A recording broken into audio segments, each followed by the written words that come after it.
warahmatullahi wabarakatuh, anak-anakku sekalian kelas 7. Kali ini kita akan belajar tentang pengumpulan data. Ini merupakan materi baru di kelas 7. Pengumpulan data ini berkaitan dengan materi statistika yang merupakan bagian dari ilmu matematika. Statistika adalah ilmu yang mempelajari bagaimana cara merencanakan, mengumpulkan, menganalisis, menginterpretasikan, dan mempresentasikan data.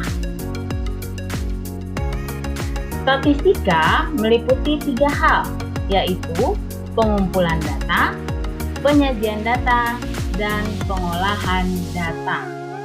Dalam pengumpulan data, kita mengenal 3 cara, yaitu wawancara, kuesioner, dan observasi.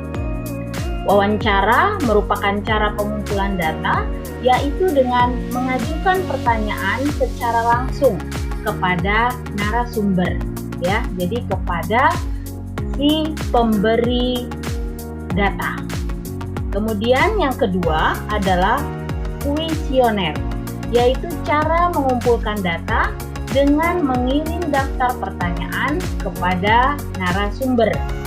Nah, di masa seperti ini ya, di masa pandemi ini, kita sering menerima Google Form. Nah, itu berisi daftar pertanyaan. Nah, pertanyaan-pertanyaan itu merupakan contoh dari bentuk kuesioner. Kemudian yang ketiga adalah observasi. Observasi adalah cara mengumpulkan data dengan mengamati objek atau kejadian. Jadi ada kejadian, kita amati, nah berarti itu mengumpulkan datanya dengan cara observasi. Ya, diperhatikan satu persatu dalam cara pengumpulan data. Ini wawancara ya.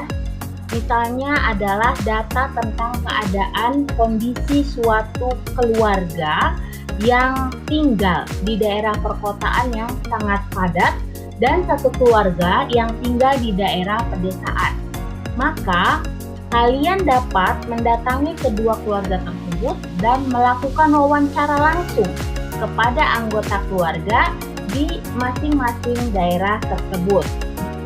Contoh kuesioner, yaitu misalnya dalam mengumpulkan data tentang acara televisi yang disukai dan yang tidak disukai pada jam tertentu oleh masyarakat, misalnya di wilayah RT 5. Kalian dapat membuat angket yang berisi pertanyaan-pertanyaan yang berkaitan dengan acara televisi yang disukai dan tidak disukai pada jam tertentu. Contoh observasi. Misalnya adalah data tentang tinggi badan dan berat badan siswa dalam satu kelas. Nah, kalau ingin memperoleh data ini, maka kalian dapat melakukan pengamatan dari kegiatan pengukuran tinggi dan berat badan masing-masing siswa dalam satu kelas dengan cara observasi, pengamatan langsung. Karena misalnya dengan angket bisa jadi data yang kita dapatkan tidak sesuai dengan sebenarnya. Kemudian cara memperoleh data. Nah, data ini diperoleh ada 2 cara, yaitu data primer dan data sekunder. Data primer adalah data yang diperoleh secara langsung dari sumbernya. Jadi kita langsung bertanya, nah itu merupakan data primer. Contoh misalnya adalah data banyak anggota keluarga, yaitu dengan melakukan wawancara dari sumber data. Jadi kita datangi langsung tiap anggota keluarga, kita wawancara langsung. Nah, ini merupakan data primer karena data yang kita peroleh langsung dari sumbernya.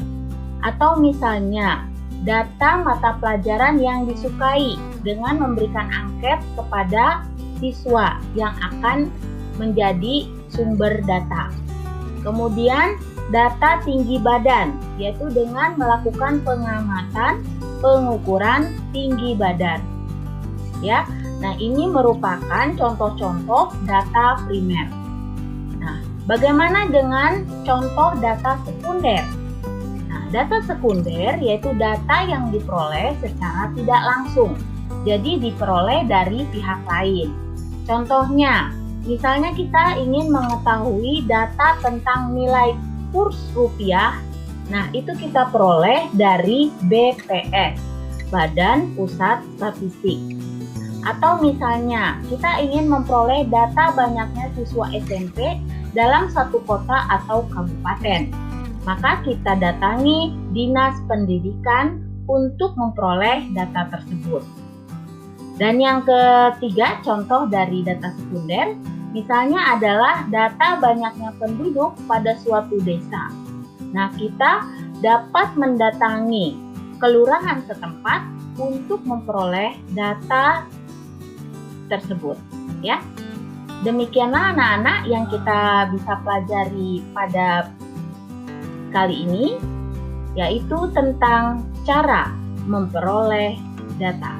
Semoga dapat dipahami. Assalamualaikum warahmatullahi wabarakatuh.